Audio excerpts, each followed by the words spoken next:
بسم الله الرحمن الرحيم. الحمد لله رب العالمين، وصلى الله على نبينا محمد وعلى آله وصحبه وسلم. Chapter 24. Chapter what is mentioned concerning as-sihr, magic. The term as-sihr linguistically refers to that which is caused by hidden and subtle forces, or causes rather.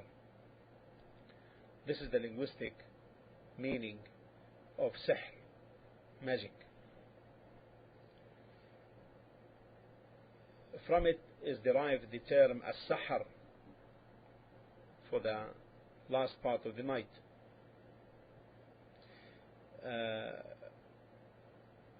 Because actions which take place there go in secrecy. Also as-sahur, the pre-dawn meal, because it is eaten in the latter part of the night, and because it is hidden.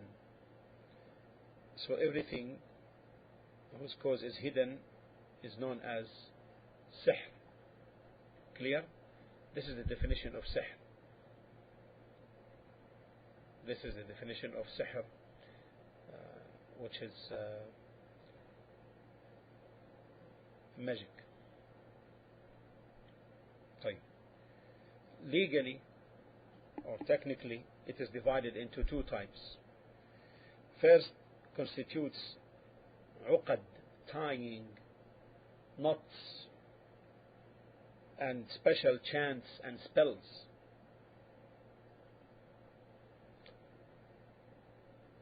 Recitations, incantations,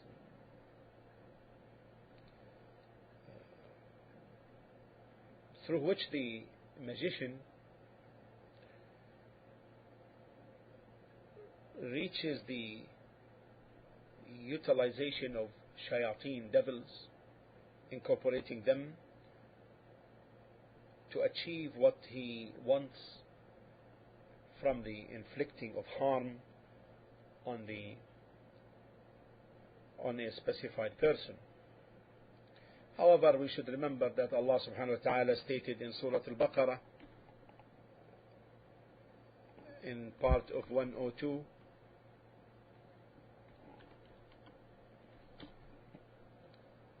وَمَا هُمْ بِضَارِّينَ بِهِ مِنْ أَحَدٍ إِلَّا بِإِذْنِ اللَّهِ.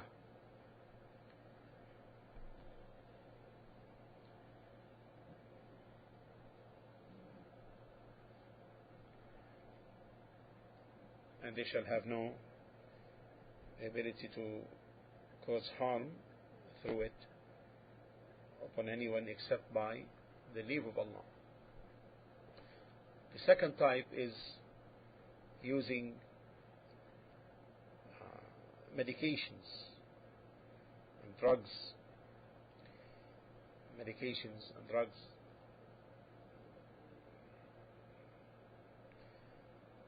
that affect the body of the individual, targeted individual, his intellect, his ability, and his inclinations.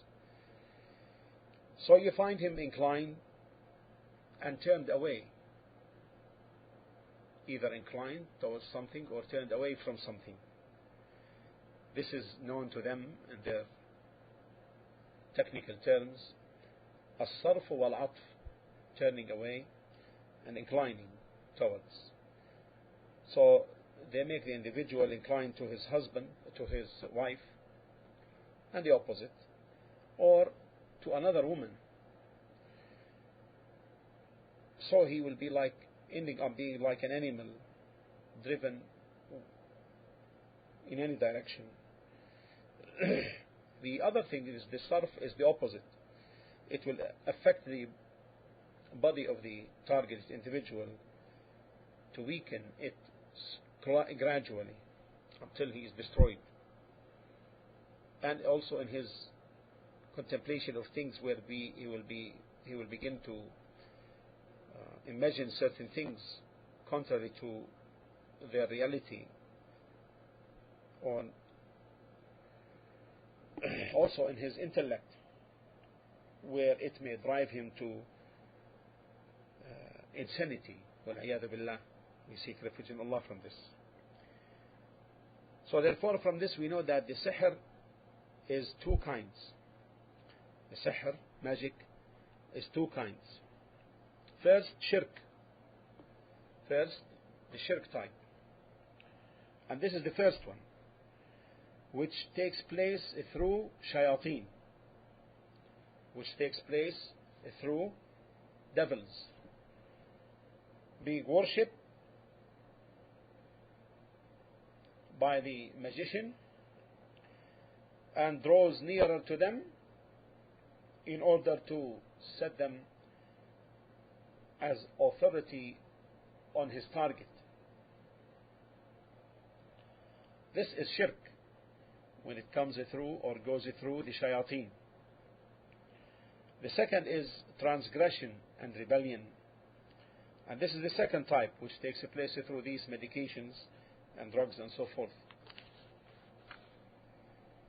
And by this classification you just have heard, we reach to an important conclusion, or an important issue rather.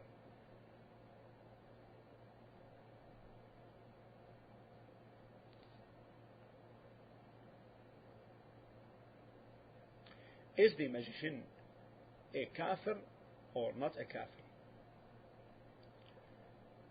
The people of knowledge differed regarding this matter. Some of them said إنه يكفر, that he falls in kufr. Others said no. However, in accordance with this classification that you just heard, then the ruling concerning this mas'ala, this issue, becomes clear. So whoever works his magic by means of shayateen, then he disbelieves, because this cannot be attained except through shirk mostly, as Allah subhanahu wa ta'ala stated in 102. We have seen. Let's read it from وَاتَّبَعُوا مَا تَتْلُو الشَّيَاطِينَ, and they followed. وَاتَّبَعُوا مَا تَتْلُو الشَّيَاطِينُ عَلَى مُلْكِ سُلَيْمَانَ وَمَا كَفَرَ سُلَيْمَانُ وَلَكِنَّ الشَّيَاطِينَ كَفَرُوا يُعَلِّمُونَ النَّاسَ السِّحْرَ وَمَا أُنزِلَ عَلَى الْمَلَكَيْنِ بِبَابِلَ هَارُوتَ وَمَارُوتَ وَمَا يُعَلِّمَانِ مِنْ أَحَدٍ حَتَّى يَقُولَا إِنَّمَا نَحْنُ فِتْنَةٌ فَلَا تَكْفُرْ. They followed what the shayateen, the devils, gave out falsely of magic in the lifetime of Solomon. Sulaiman did not disbelieve, but the shayateen, the devils, disbelieved, teaching men magic. See that? And such things that came down at Babylon to the two angels, Harut and Marut. But neither of these two angels taught anyone such things till they had said to them, we are only for trial, so disbelieve not by learning this magic from us.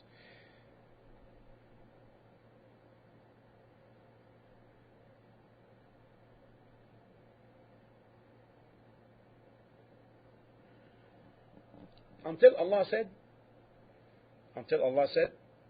the same verse, وَمَا هُمْ بِضَارِّينَ بِهِ مِنْ أَحَدٍ إِلَّا بِإِذْنِ اللَّهِ وَيَتَعَلَّمُونَ. Listen, وَيَتَعَلَّمُونَ. مَا يَضُرُّهُمْ وَلَا يَنْفَعُهُمْ. And they learn that which harms them and benefit and profit them not. You see that? And indeed they knew that the buyers of it magic would have no share in the hereafter. وَلَقَدْ عَلِمُوا لَمَنِ اشْتَرَاهُ مَا لَهُ فِي الْآخِرَةِ مِنْ خَلَقٍ.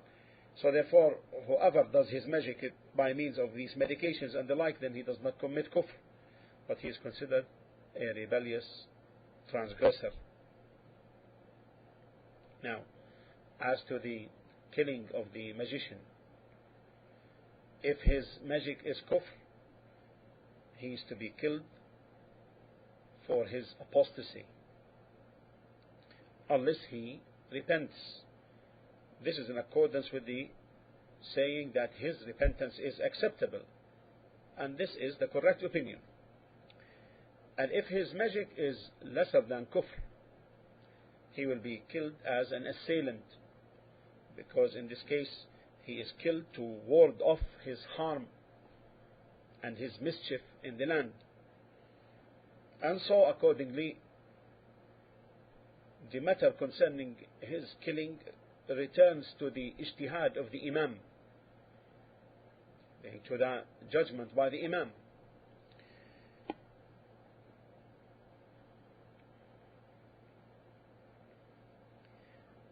And what is apparent from the texts which the author rahimahullah cited is that he is to be killed under all circumstances.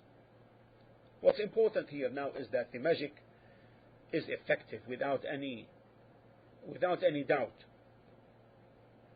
However, it does not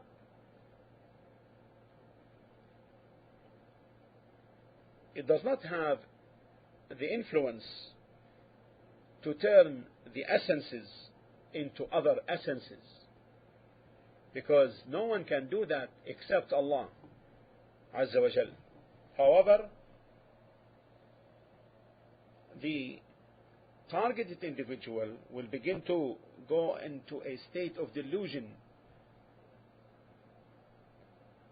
and imagination that such and such thing turned, and that such and such thing moved or walked away, and the like, as what occurred to Musa alayhi salam in front of the Pharaoh magicians, where the people went under the imagination that their ropes were moving. Now, if someone asks the question, what's the relevance of including the chapter on sihr, magic, in this book of Tawheed? We say the answer is because from the types of sihr which we have learned so far, is that type which cannot be attained mostly except through shirk. And most often the shayateen, they don't give service to the human except for a maslaha, a benefit. And the benefit for the shaitan is to mislead the children of Adam, to make them enter and fall in shirk and disobedience.